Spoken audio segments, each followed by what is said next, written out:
Hey, everybody. Welcome back to the Paid Search Podcast. My name is Jason Rothman. As always, I'm joined by the great Chris Schaefer. Chris, how's it going today? I'm good, Jason. Very good, strong voice. Good, strong, like sounds like we're about to talk about something deep and introspective. Me or Like you? your voice, Oh, wow. just Yeah. yeah, solid. Just Yeah. a Solid. You you got a got good that balance. You balance it out. Yeah. Good, strong voice, Chris. Yeah. just Texas a weather. Oh, the radio weather voice. You app. got that Oh. radio voice. Man, you should have saved that weather app talk for the show, but you burned up Oh, the good stuff before the oh, episode, and I'm glad I yeah, sat through that. yeah. I say the good stuff for you and the weak sauce for all of our millions of listeners. Yep. I'm a professional, Is that Jason. is that a pearl button? Oh, That's a Jason, very that's my Texas thing. favorite. That is my favorite Yeah. style of shirt is Pearl Snap. It's called Pearl Snap. You don't call it Pearl Buttons. Can we see it? Can we get a little movement? You've seen them. They're look out. They're flashy. Let me hear it. Let me hear it. You're not going to be okay. Oh. That was it. All right, hold on. Now snap it back. You got to snap it back. Oh, it doesn't. It doesn't. Yeah. It doesn't really. Let me see. Oh, okay. Here we go. Thank you. There Let we me go. take it. I need a moment. Yeah. Well, while Jason is taking his moment, I want to tell you guys about a moment you can take to make your Google ads even better. Now, you're listening to this podcast, so you've probably heard me talk about Optio, but give me a second. I want to tell you something that you probably didn't know about Optio. You ever heard of Slack? You used Slack in the past to communicate with your fellow coworkers, your boss, your clients. Did you know that you can get alerts in Slack? Optio can message you through Slack and let you know about, hey, the spend is up or the spend is down. Conversions are up, conversions are down. There's a disapproved ad. These types of things will show up right in your Slack inbox or whatever I don't know what it's called, your Slack software channel. Thank you. And let you know. You don't even have to have Google Ads pulled up. This is far superior to getting, a long string of emails. This is the kind of integration and forward thinking that you can expect from Optio. This tool is made for people like you, people who listen to a podcast of two guys talking about super small details in Google Ads because you want to get better. This tool will get you to that next level. You can try it for free at optio.com/PSP. There's a link in the description. Use that link to get 2 months, 8 weeks. That's 2 cycles, 2 billing cycles for you to try this and then show your clients the amazing results that you've gotten. And you take all the credit. They don't even ask for you to credit them. It's all you. You're the superstar. Go try it out. Thanks, Chris. Okay, back to Pearl Snaps. Oh, okay. So that's our main show now. Have you never worn a Pearl Snap? I mean, they're really phenomenal. There's nothing like, you're done with the day, you put your hands in between them and just pop the whole thing open. Just, yeah. You're like, you can get your shirt off just in a moment. Sometimes you need to. Yeah, sometimes you need to. Yeah. Yeah. Oh, wow, Chris, I'm at a fashion crossroads in my life. Really? Really? Yeah, I am at a fashion crossroads. You're I'm right, open and to, you've had these before. I've had these before, but it's years never ago been settled. years ago you were going to wear a tie and a white shirt every day. You were like wearing that for a while, and then you. I went to private school growing up, and that that issue in life, the clothes, it was taken care of for me. Like, yeah, I knew what I was wearing every day, and I was wearing the same thing. Yeah, and I don't know, something changed recently. It was so hot for so long. I started wearing shorts again, and then shorts is it's like the Adam and Eve thing. It's like one day you wake up and you're like, oh my God, I'm in shorts naked. in public. Like, you're old. People could see my legs. Like, what am I doing? Yeah. So then I'm going back to pants, but I don't know. I just can't figure it out.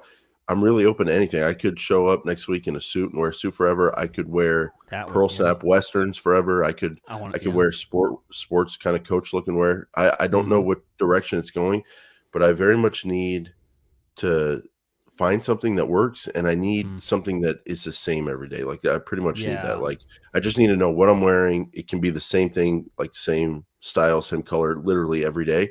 But I need something. I need a uniform. I need a uniform. I've I- I've got a clothes manufacturer that I could introduce you to. I mean, I don't want to say it on the air because I mean they don't pay us anything, but there's a brand of shirts that are very nice, expensive, but very uniform, and they Okay. just change colors, and you can buy lots of different colors, but they're all the same, and they're nice collared shirts, and they do have pearl snap if you want that. Okay. Well, feeling our age, Chris, I think this is Yeah. the things you think about as you get older: the weather Mm-hmm. and the wearer, what you're wearing. The way. Oh, I stretched there. That's stretch. Yeah. Ooh, this topic is stretching, Chris. Yeah. Do you want to call it a day or Yeah. just post it? I See what happens. See if they love us that no. much. I think or do gotta we talk have a Google little Ads? more. Okay. I think we have a little more. more? I think we Okay. can do it. I think it's an important topic. I think it's something that inquiring minds want to know about. And Jason, Yeah. Okay. Yeah. we're gonna ask for forgiveness right up front. It's called image asset, and we're going to be talking about image assets in detail today. Yeah. We might fail and call them image extensions at some point, but the fact is they are now called image assets. And to be clear, if you've ever heard of a extension, an ad extension, a site link extension, an image extension, we are saying the exact same thing. We're not talking about an asset group, which is the confusing language that is used with Performance Max. We're talking about assets as a singular point, an asset that shows with a text ad on google.com, not anything else. So don't be confused by our discussion that we are not talking about Performance Max. We're not talking about asset groups. We're talking about extensions that are now called assets. And to build on top of that, by the time you listen to this, you may not be able to access the image asset because right now, and we'll just start off with this, Chris, so people know where we're at inside of the Google Ads account. My memory is that there was an asset called image, and it was like the image extension, like you just talked about, and then it became the image asset as extensions became assets. But if you go to your assets and you're looking at your assets, you probably, because you will not see the image asset. You have to flip the table view, something we've never said on this, or maybe once we said, flip the table view down to associations legacy, and then you will see the image asset. And as we record this, you can add, at least we can, you can add image extensions. Because it's funny, I put my mouse over the big blue button to add an image asset, and the little hypertext or whatever that shows up there says image extension. Yeah. So that They thing, forgot about that. that person in charge of that needs to be updated. Excuse me, Chris. You can add an image asset there, but you can also add it. It appears inside of a responsive search ad when you're building the ad. There's a section, not everyone's going to see it because we have requirements for image assets, which we'll talk about. But if you're eligible, you'll be able to see your add images area of the responsive search ad. Chris, my understanding is that whether you add it at the image asset legacy level or you add it inside of the responsive search ad builder, this is one and the same. These are image assets. Yeah, I think so too. I think the interface, the way that we create the asset or the extension is different, but I think they're all going to the same place, and that's basically two forms. You can create a image asset at the campaign level or an image asset at the ad group level. They function exactly the same, but ad group does take priority over a campaign image asset. Yeah, no, I mean, before we get into the technical stuff here, Chris, where do you want to just start an overview with kind of the way you think about image assets and how much you cried when they came out a year or two ago, where you were like, "Oh my gosh, Google Ads is changing." The No. interface is changing. I didn't Mm, cry either. No, I didn't cry on this one. no. I cried on other No, ones, this which we is talked about last week. this I thought it was a nice evolution. I honestly I did. I thought, by the way, Chris, yeah, I was surprised because the whole thing with Google search has been from day one. text. It's like very simple text, Yeah. uniform kind of White and black. listings, white and black and blue and green. Yeah. Um, and then it wasn't like an image heavy thing. And then more stuff came up, like the stuff you see on the side. And now we have the opportunity to add images into search ads. I was surprised when it came out, but I definitely found it to be a cool thing. Something that maybe um, could lead to problems if it's overdone. It Hmm. could totally change the search kind of function and the way people react to search. But in a limited basis, I think it's a cool thing. What do you think? Um, I absolutely am going to be the first to cry and whine if I don't like a Google change, but this I agree is something that I totally am behind. I think that there are plenty of accounts that can benefit from an illustration along with their text. And one of the great things about image assets is that you can show something that may be hard to convey in two headlines, that are 30 characters each. Sometimes that can be really difficult, and just showing an image to add some type of personification of that service. You're trying to explain what you do. You add a picture of someone doing some kind of action on the screen, this little tiny image, suddenly the context pops in. It makes sense. So Yeah. it's wonderful. I like it. There's no drawback to it. There's no additional click fee to do it. It's not like you're charged any different to show an image extension, image asset with the responsive search ad. So it's great. There's no drawbacks here at all.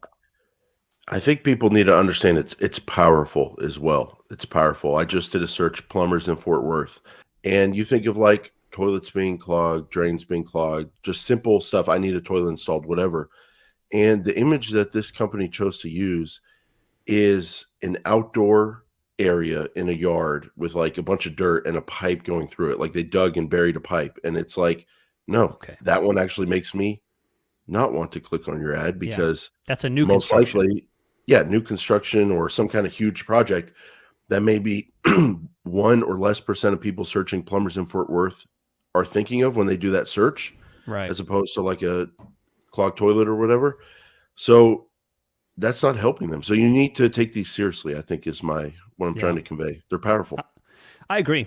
I agree. You can, just as much as you can illustrate something and make an ad more powerful, you can absolutely get it wrong. And I've harped on this before. There's this famous company that I've griped at for, they have not been with me for a very long time. And, this company that sold water purification, and their images that they put on their website, and I'm sure they would do this if they ran ads now, they would put an image of a family because they're trying to convey safety and security with pure water.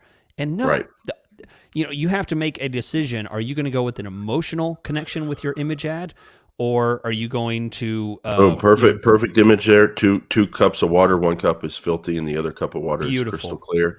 beautiful? That's what people Yeah, want. That's the problem they're looking to solve. that is worth a million words or illustrations or 1,000 words or however that saying is. I Yeah. screwed it up.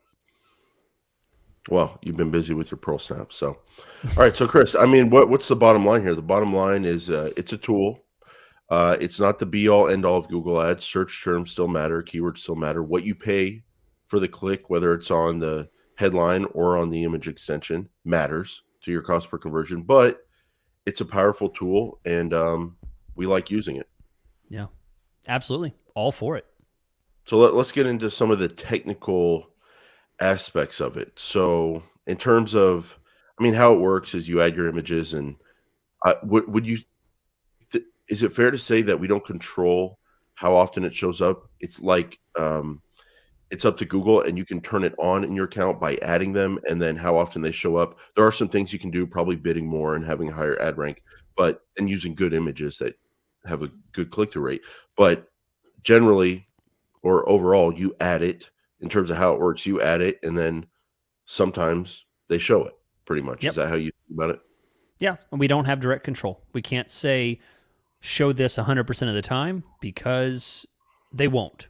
There's no way to turn that on or off. There's no way to say only show this at nighttime, only show this during business hours. No, you cannot give those kind of restrictions to it. It is, you turn it on and Google decides what to do with it. So there's no direct control, which should not feel foreign at all to any Google Ads manager. We've never had direct control of things like that anyway. Yeah, and when I think of control, I think of levels. So like you can have image extension, or excuse me, there we go, Chris. You can have an image asset at the campaign level, and then that image asset can apply to all the ad groups within that campaign. Or you can add an image at the ad group level. Of course, that image will only show for that ad group. And my understanding with levels with Google Ads, campaigns, and ad group with the assets is if you have image assets at the ad group level, they will override the campaign level, and your campaign level assets will not show. I haven't done that much thinking about that one, Chris. I know that's how it is with like call outs and site links, but I'm assuming it's the same with the image asset. But that's when you speak of control, that's kind of what comes to my mind is you can put different images that can apply to the overall, all the ad groups in your campaign. And then for very specific ad groups, you can have ad group specific image assets that more closely match the search in that ad group. And that's kind of our main kind of control feature, if you will. Yeah. Yeah. And you may be wondering, Jason, not you, but the people listening may be wondering, I don't have the ability to add an image asset. Why do I not see it? I go to assets legacy associations and I don't see the image asset, or I can't add it. When I make my responsive search ads, below the headlines and the descriptions, there is site links. I do see other assets like callouts, but I don't see anything about adding images. There's probably a lot of people listening that are in that boat. Yeah. Yeah. And there are specific rules, as there is with most things on Google Ads, about those that can and those that can't. So these are the very clear instructions. Number one, you have to have an account open for more than 90 days. It has to have good policy compliance. Basically, that means if you've been having issues getting disapproved due to just about anything, if your ads are not running for any disapproval reason, from malicious software on your site or having some kind of disapproved topic, then you're probably not going to be able to show image ads. You have to have an active campaign in order to show them, and also you have to been running ads for at least 28 days. That's really specific. I don't know why it's 28 days, but that's what they say. And then, and this is where I usually see people confused the most, because they don't realize that they are in what Google is going to call sensitive verticals or sub-verticals. Now, I have to say, this is the first time I've ever heard about this. A sub-vertical, or I understand verticals, but a sensitive sub-vertical. Basically, if you're showing anything that is hovering around sexual content, alcohol, gambling, healthcare, stuff like that, and when I said healthcare, consider that is a huge thing. That may cover many of the people that are listening. Gambling, maybe not so much, but healthcare is a big thing. So if you also, and I would say, I have sometimes, legal, if you're doing any kind of legal thing that even touches in the healthcare arena, running something around healthcare, then that also might touch you as well. Yeah. Yeah. And, so those were examples of verticals or sub-verticals that are not eligible for an image asset. Mm-hmm. So if you have been open for more, your account's been open for more than 90 days, if you have a good history of policy compliance, if you have campaigns that are active, and we'll talk about this one in a second, but you've been accruing spend for at least the last 28 days, and you're doing all of that, and you don't see the ability to add images to your responsive search ad or in the asset legacy area, then you're probably in one of those. Well, you can think about your own business and see if it sounds like something like what you just went over, and you're probably in one of those sensitive verticals or sub verticals, and you just won't have the option. Yeah, but the good news for you is the other people advertising probably won't either.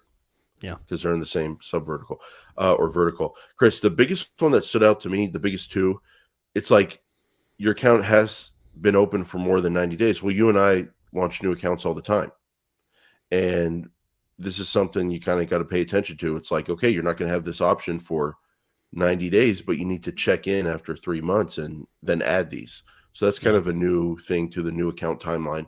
And then the other thing is just builds on what we always say about don't turn off your ads. Just if you need to take a break, you can turn down the spend. You can pause it one campaign. You can, instead of running 7 days a week, you can run 2 days a week. Just whatever you do, don't turn off your campaigns. Good point. Don't turn them off, because the ad rank score builds, the history builds, the quality scores build, and now you're rewarded once again for staying active, being a good customer at the restaurant, going back over and over. That's my metaphor I always use.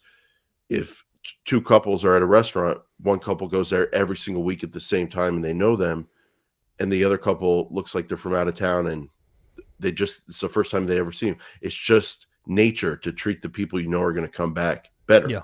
And I think it's the same thing with spending money online. It's like you get rewarded for that, I think. And so you have to have active text ads that have been accruing spend, not just like on and you bid a penny and you're not going to spend any money, but have been accruing spend for at least the last 28 days. So it's big. You get rewarded. Good point. Absolutely. And let's talk about benefits. Okay, don't be a robot, Chris. Don't talk about this 10% click-through rate. We'll talk about that. But when you think about benefits, I'll tell you that, what comes to mind? Why do you do this? Why do you do it for your clients? Yeah, I think you're right. The truth is, and thanks for keeping me honest, I have no idea how much uplift my image extensions, my image assets provide. I don't know. But I tell you what I do like is the fact that I can visually communicate what my headlines and my descriptions are communicating in text. I want to show something and convey something that can take my ads further, make them more visible. It makes my ad much more, the human eye is going to go to these image extensions first. That's just the color, the pop of these image extensions are going to be much more visible, and I want that. The same reason I want site links and call extensions, call asset in my ads as well. This provides a bigger real estate on the screen and more chance that someone's going to notice what I'm showing.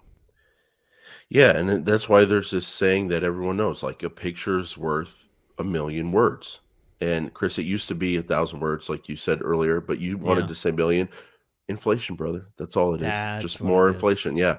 So you're right. There's two reasons why we add these as much as we can. One is to get more clicks, to attract eyeballs and get our ads clicked on, because leads come from clicks. You can get better ratio of leads from your clicks when you do a better job, but you have to get the click first. So to get more clicks, the second reason we do this is to get better clicks, is to try to convey to the search user like what it is we do. And this plumbing company is like messing up. Like their ad copy says, oh, we do all your normal plumbing stuff, but their image says, oh, we're very specialized into outdoor projects or installation plumbing. And so they're messing up there. But that's how powerful that image is. And they're powerful in both regards. Like when I do that search, plumbers in Fort Worth, when I kind of leave my eyes open and just see what happens, I feel like gravity pulling me like a magnet to those images. Even though what I'm looking at right now, the two ads with the image extension are in positions 3 and 4, and positions 1 and 2 don't have images, and I'm drawn down like a line there. So that really does it just must improve your, maybe not click-through rate if you have bad images. If you have good images, it will improve your click-through rate. If you have bad images, it will at least improve your getting a chance at getting a click, getting seen. And then the image itself, like for a plumber, whatever, like say you're doing a search of plumbers in Fort Worth, it's very open to a lot of issues people might be having. Maybe you have like $1,000 a month budget and the market to show up all the time would be more like 10 to 15,000. And you're like, okay, I get the pick of the traffic I want. I just want the best traffic possible for the small part of the market that I can advertise in. then you can use your image there to maybe show your most profitable service and see if you can still get a good click-through rate with that, but maybe you get more of the people who need that service clicking your ad than people who don't need that service, and you can get more profitable clicks and leads from Google Ads. So that's one way you can use it to drive the right kind of traffic. Chris, when I think of image assets and who benefits most from it, I think of B2B, because the hardest part of Yeah, B2B is true. that, and you can speak to this, is that you have to pretty much show up on the same searches that people searching B2C search for, because those are the ones that actually have volume. And you need that 10% of the traffic that actually has a B2B need that's searching those keywords. And you have to figure out a way how to attract that 10% and not let your budget get eaten up with the 90% of people who are B2C. Images can do things that your keyword can't do. They can show the person that you're a B2B company, you offer B2B services. Am I speaking your B2B language there? Yeah, yeah. I mean, you're definitely right. I mean, let's talk about what images can be, what you can do with images, because you're definitely right. I mean, we talked about how this Fort Worth plumbing company was using the wrong kind of image. I mean, number one, you can add up to like 20 Up to 20, yeah. images. I mean, that's a huge number. So, I mean, it's not like you have to pick just one. You have a wide variety of different ones you can pick. So the question is, how many do you pick, and what themes, what content should be on those? And the fact is, we're going to go into what you can't show in a minute, but let's talk about what you can show. For like B2B, for example. I mean, if you're wanting to show up on, let's say you sell some type of furniture, for businesses. You sell some type of technical furniture that they use for production or something like that. You might be showing up on some things that would be consumer level searches that might not be as valuable. But you can use the image to show very technical, very specific types of applications. So not only does the person see, in the ad copy, this is for this industry, this specific type of technical purpose desk or table or application that you're using, and then also the image to go with it. So think about the context that you're using. Usually, my favorite type of images are going to have a person in them. They're going to have someone doing something.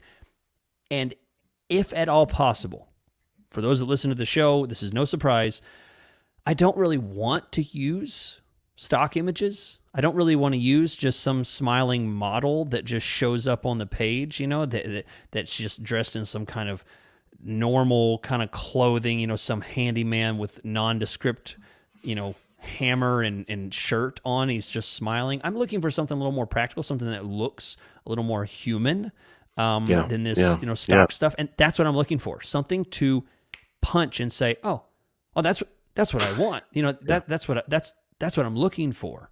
The hands-on kind of something or another. That B2B thing is a great example, but it is very difficult to convey the complexity of some, keywords and topics. Yeah, and let me just say, while you're speaking of stock images, I mean, no one's like dislike stock images on websites and that kind of stuff more than me over the years. But I will say this: when you make or when you add an image and you click add images, you can upload images. You can put in your website or your social media, and like it'll scan it and look for images from your business. But you can also go to free stock images, and they have a little section there, and you can do a search in there, or you can type in the URL or URLs related to your business or different words, and you can see what Google offers you as images that you can use. And yeah, some stock images are going to be like that stuff you don't want and stuff that doesn't look like it's anything you would want to advertise with. But I was building out a like a car detailing business account the other day, and I just, I used images that they had. They were great, but I also looked to see what was in the free stock images, and I found some car detailing images that were like really, really good. Sure, And they didn't look like they were stock images. They looked like a business had taken them. So it's worth looking into. Chris, as far as the image sizes go, but before we get to that, I think once more, like we need to convey that you can add up to 20. And that's like a big thing. You can do all different kinds of images. And we'll talk about optimization and how we do this later on in the episode, but that 20 number is going to be a key thing there. Squares versus landscape. So squares versus like rectangles. The square is required, and then the landscape one is optional, but they say it's recommended. I've done a lot of searches today preparing for this episode. I'm not seeing a lot of like the rectangle landscape I think it's images. I'm looking on desktop. Maybe it's a mobile thing. Yeah, I think it's mobile is Yeah. more common that happens. But if you're talking to your graphics department or you're talking to your marketing manager and they're like, okay, what kind of images do you want me to send? Basically, you need ratio of 1-to-1. You need a square image, and it has to be 300 pixels by 300 pixels at minimum. Hopefully bigger. Hopefully more pixels than that. Can go all the way up to 1200 by 1200. So when you're asking for an image, don't give them resolution, give them pixels. Number of pixel density is what you're looking for. And then for landscape, the minimum is 600 by 314. No moving GIFs, no animated GIFs or GIFs, as some people say. JPEGs, it has to be a static GIF, it has to be a static JPEG, has to be or a PNG. And maximum file size is like 5,000 kilobytes. I think you're gonna have a hard time getting something, quite that large anyway on such a small image. But that's it. It's relatively simple. The great thing is you can throw a whole bunch of images on there, and it'll tell you which ones are disapproved, and then you just remove those and add some other ones in its place. Really easy to do. Interface, I have no complaints about. It's actually quite easy to do it. To move the images over. You can even drag them onto your screen or onto the window, and it uploads automatically. Good stuff. Yeah, and the number one reason I see images disapproved is when there's too much text on the image, and Yep. it's not like and even this thing they say graphic overlay. I just had an image disapproved, and there was no text on there, but there were like different lines breaking up the colors, and that's when stuff seems to get disapproved is when there's too much text. So what Or that maybe- means, and- yeah. to be clear, this is where I hit that disapproval the most. No logos. If you have a logo that has the company's name on it, it's going to get disapproved. So you cannot put logos on there. That's one thing that Google, I guess, made a decision from the very beginning and said this is not going to just be a logo fest. They want illustrations. They want products. They want people. They want some type of not just a whole bunch of logos pasted everywhere. I'm sure they have the technology or resources to review what the text is, but I could see it maybe being a resource thing where possibly humans look at these images like all day long, like boom, boom, boom, boom, boom, and people are advertising all around the world. Those people they don't know all the languages from all around the world, and then it's like, what does that text say? Would it be text that's disapproved that a computer can catch? Yeah. With disapproved text because it's text. That's maybe why. But easiest way to remember is an image asset is an image. It needs to be an image, not text. There's one final thing here, Chris. Crop. Make sure you take the time when you add an image, click the little edit button once you add it and see the way it's being cropped, because that's a big deal. Yeah, particularly it has to do with the landscaped ones and not necessarily the square ones. The square ones you can kind of shrink and grow depending on how much pixel density that you have. But for the landscape, definitely you're going to have to probably crop those landscapes in some way. So there's definitely a lot that you can do with it. So yeah, that's another way that you can get disapproved, is because if you crop it really weird, so it's people can't really tell what they're looking at. It could be something kind of strange and indistinguishable. You're going to get disapproved there. So good news is it's I don't think I've ever had an account. No, I know I haven't ever had an account that's been like, oh, you just uploaded something that you can't upload, your whole account's banned. That doesn't happen. So you can mess up, just delete them, re-upload some other ones. It's not a big deal. Find what works, find what passes the Google censors, and then go with those. Yeah. Chris, we're going to take a break, and after the break, we're going to be talking a little bit about performance info, and then image asset optimization, something I'm writing a book on. Yeah, 300-page book on image asset Wow, that's gonna be exciting. optimization. Yeah, volume one, Volume.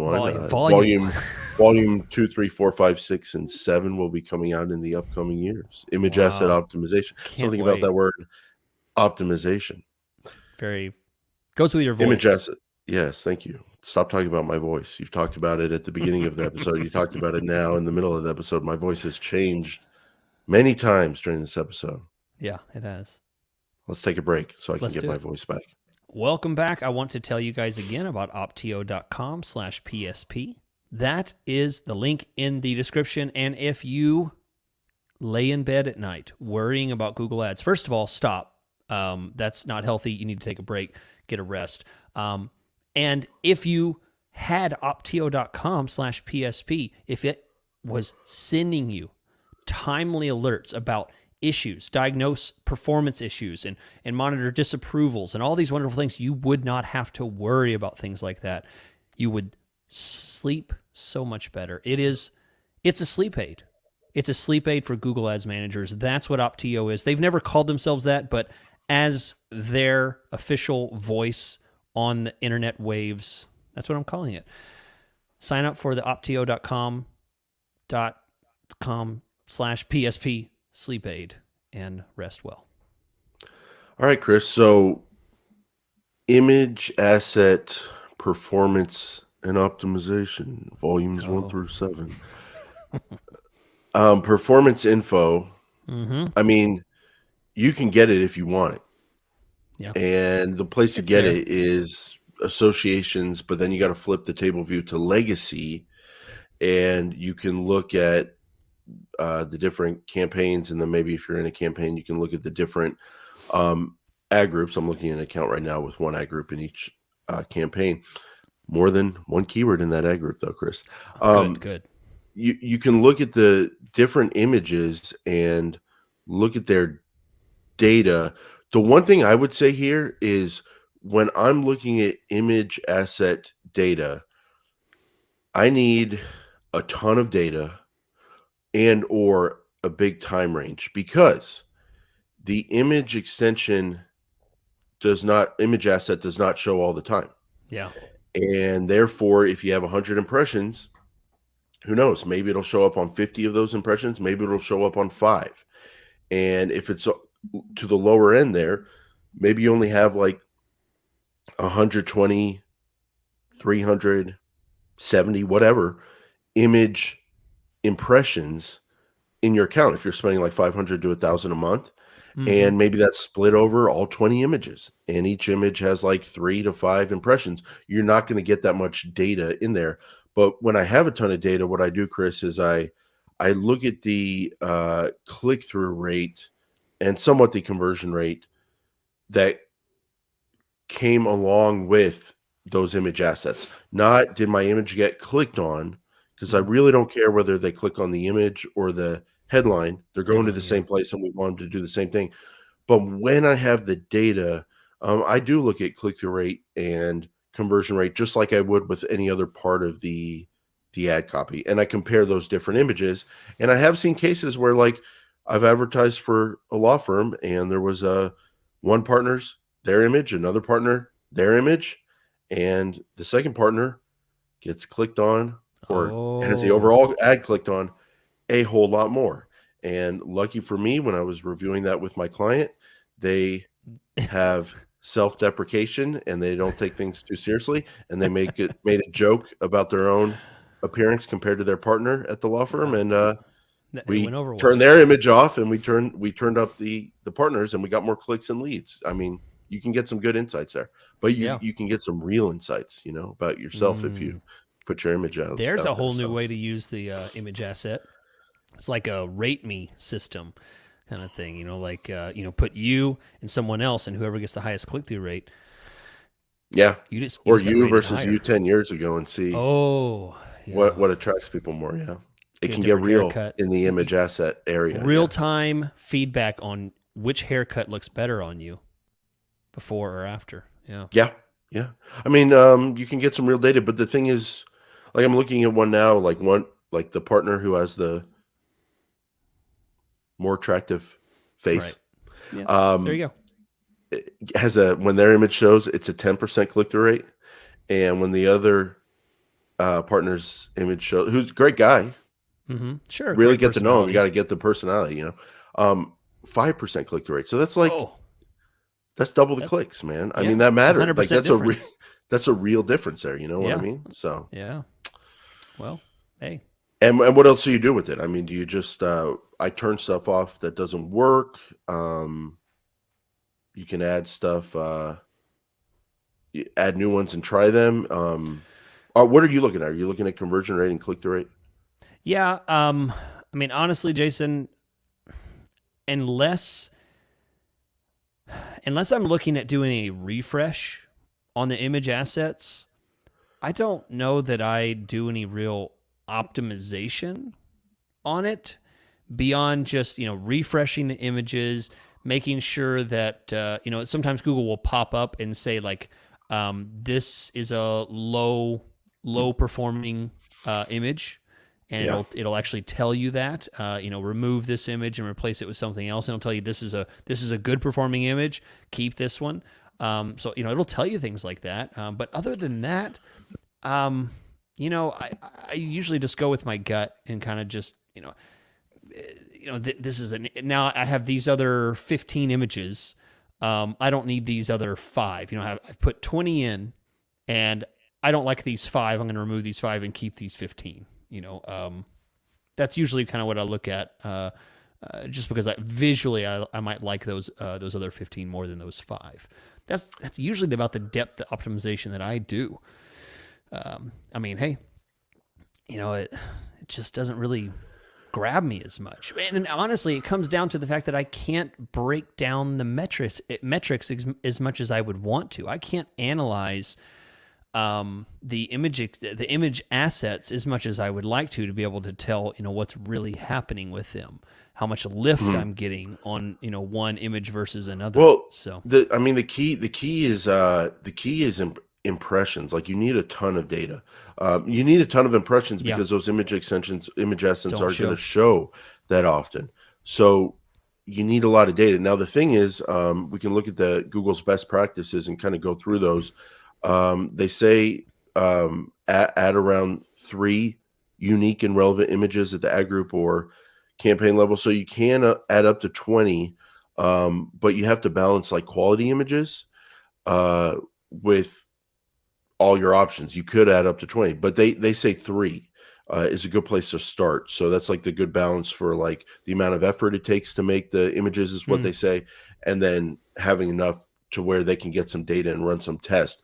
So at least 3 is the way I'm thinking about it. They say think about your ad group level versus your campaign level. Make sure the images are relevant. And then when I was reading through this, one of the things they talked about is making sure your images are useful. It's kind of a weird word to use there, but I really like that word because it kind of snaps you back into focus. And it's like, hey, don't just go on autopilot and add an image because you can. Don't add some dumb stock photo or some maybe dumb photo of your business logo, even though, so we talked about earlier, if there's words in there, you won't get it approved. But like if there's no words and you have some dumb logo, like a sun or something, and you're a plumbing good company, is that? Yeah. it's not useful. It's not useful. It doesn't tell the search user, oh, this plumbing company does what I'm looking for. So be useful. And Google loves that because they want their search product to be useful. So people come back and use it over and over. That's like the whole point of search. So you can play on the same level with them and kind of help the overall system, and you'll be rewarded for that. And then relevant to the search is what they say. Makes sense. Relevant to that copy makes sense. But here's a big one. And I've seen this a lot with the image assets. Relevant to the landing page you're taking people to. Because we always talk about the seamless line of relevance. Someone needs to do a search. They have a thought in their head. They do the search. Your ad needs to match what they're searching for. And then when they click on your ad, it needs to match what your ad said, which should be what they're searching for. It's all one thing. The image has a potential to totally disrupt that train of thought for the person, because if they do a search for HVAC company, or let's say hot water tank repair, Mhm. and someone builds an ad and it's just well, I'm going down a rabbit hole here, but if your image extension does or image asset does not match what's on the page, and that person clicked your ad anywhere, the image or the text, because they saw that image and that's what they wanted, and you don't deliver that on the page, you're toast. Like they're going to go Yep. back to Google at a very high rate because you're not Yep. giving them what they want. So you have Yep. to think about what they're seeing when they land on the page, and matching the image to what they see on the page is like a super, super important thing. That's Um, I actually have a good isn't that example a of big that. deal? Yeah. Yeah, I have a good example of that because I have a client who provides a very specific type of like refinished furniture stuff. It's like it's refinished in a very specific kind of way, a very Yeah. specific type of taste. And if someone is looking for refinished antique furniture of some kind, and they were to just click on the ad and land on the website, they might see the style of this refinished furniture and think, "Oh, this is hideous. I hate the. It's super bright colors, very glossy type of stuff." They may hate it, and I may want to show them that imagery before they click. Because a bright pink dresser might Yeah. not be what they're looking for. But those that are looking for that, it could be a tremendous help. So not only can it help people to avoid clicking on something, but it can also invite people that would be very interested that the text ad would not convey. So it can do both. It can be very Yeah. powerful. And even though it's an image, the way I look at it, and maybe this is some good advice here, I think of the image asset the same way that I think of the ad copy. Mhm. Like in terms of matching the person's search, trying to get the right kind of clicks from those keywords, needing to match what we're delivering on the landing page after they click on the ad. I think about it as ad copy. The final thing I guess we could say about optimization is just to keep in mind, just because you can add 20 images doesn't mean you have to. Google says a good number is 3. Mhm. Maybe one reason why is because in order to see the different performance levels of these images, you need a bunch of impressions. The thinner that is spread over more and more images, the longer it's going to take to get that data. And so maybe you have 3, maybe they're 3 different kinds, like a picture of a person from the actual company, a picture of something the company does, and then maybe some kind of like stock photo that's out of the box. And you're like, I don't like it, but I want to test it to see how it's going to work. Yeah. Boom, you got your 3. Give it a month or two, then look at your association's legacy image data, and instead of trying to break down 10 to 20 images and like very small amount of impressions, you can actually see, oh, did this image asset get a lot of impressions? How does it compare to just the other 2 in the ad group or in the campaign?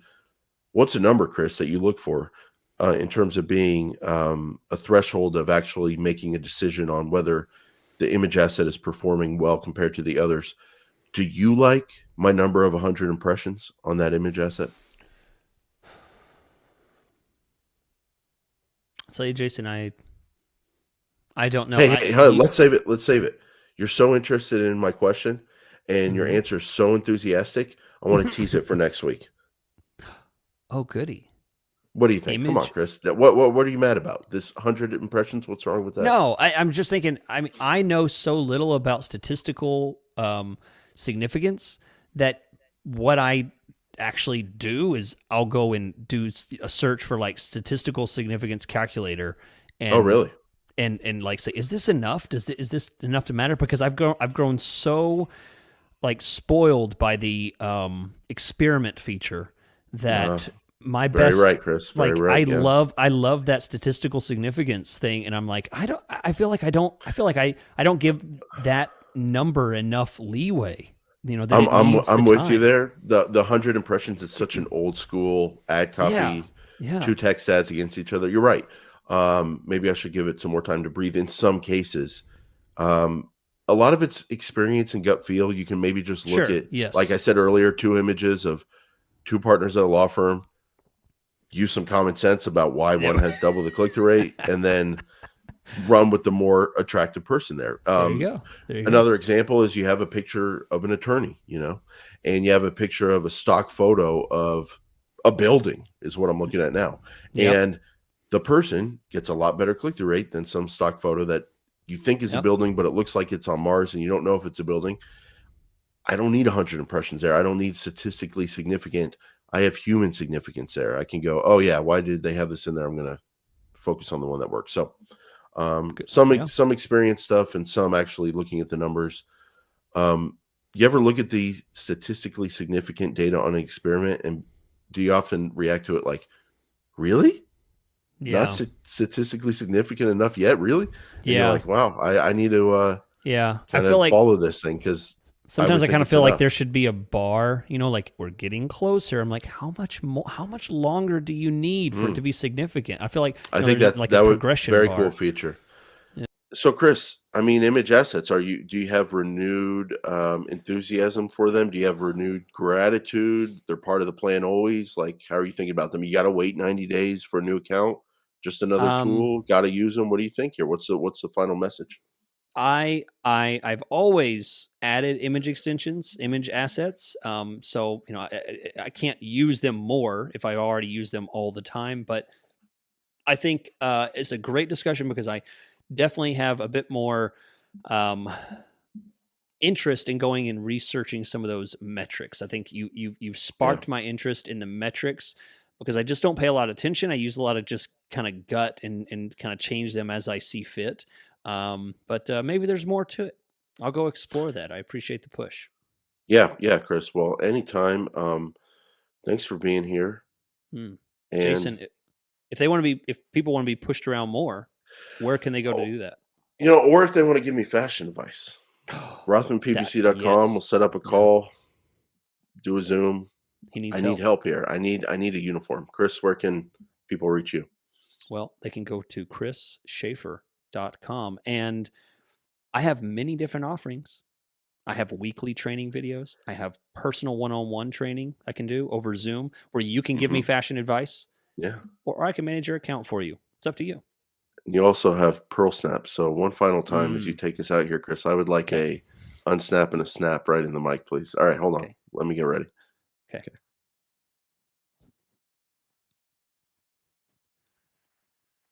That was slightly disappointing, but it's not great every time, and it's more about the effort.